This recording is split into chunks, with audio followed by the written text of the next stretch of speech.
Соопштението дека британскиот принц Вилијам ќе се ожени со долгогодишната девојка Кейт Мидлтон отвори лавина од интерес за британското кралско семејство.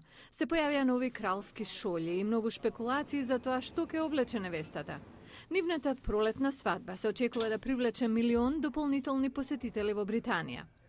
Помпата и церемонијата на британското кралство, предводена од кралицата Елизабета II, е голема туристичка атракција, што се проценува на околу $800 милиони во британската економија.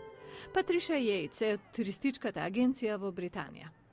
Тоа е навистина голема причина зашто луѓето би дошле во Британија. Тоа е чувството на традиција со модерен примес во неа. Но противниците на британската монархија велат дека луѓето треба да дојдат да ја видат Бакингамската палата, домот на кралицата во Лондон, Виндзорскиот замок и други кралевски атракции без кралското семејство.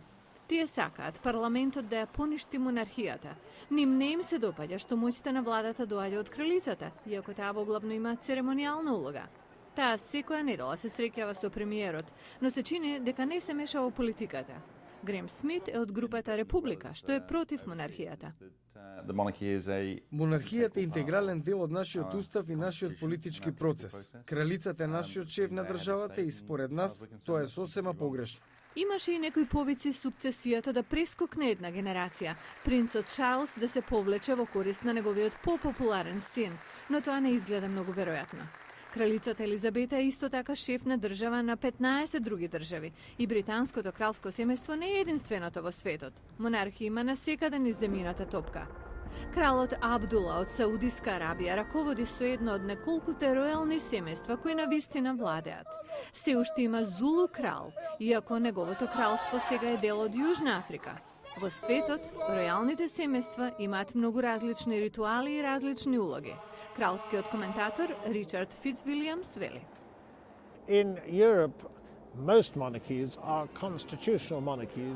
Во Европа најголем дел од монархиите се уставни монархии со малку извршна власт. На Блискиот исток повеќето се автократски, на Далечниот исток тие се мешавина од подемократски и такви како во Јапонија и Тајланд, каде монархијата се смета за форма на свето битие. Тајландскиот крал Пумибол Аджуладеј е најдолго владеачки шеф на држава во светот. На престолот тој е од 1946. На него се гледа и како на символ на стабилност во државата со многу политички кризи. Овде во Британија, милиони ќе гледаат како кралското семејство го добива најновиот член и една кралица.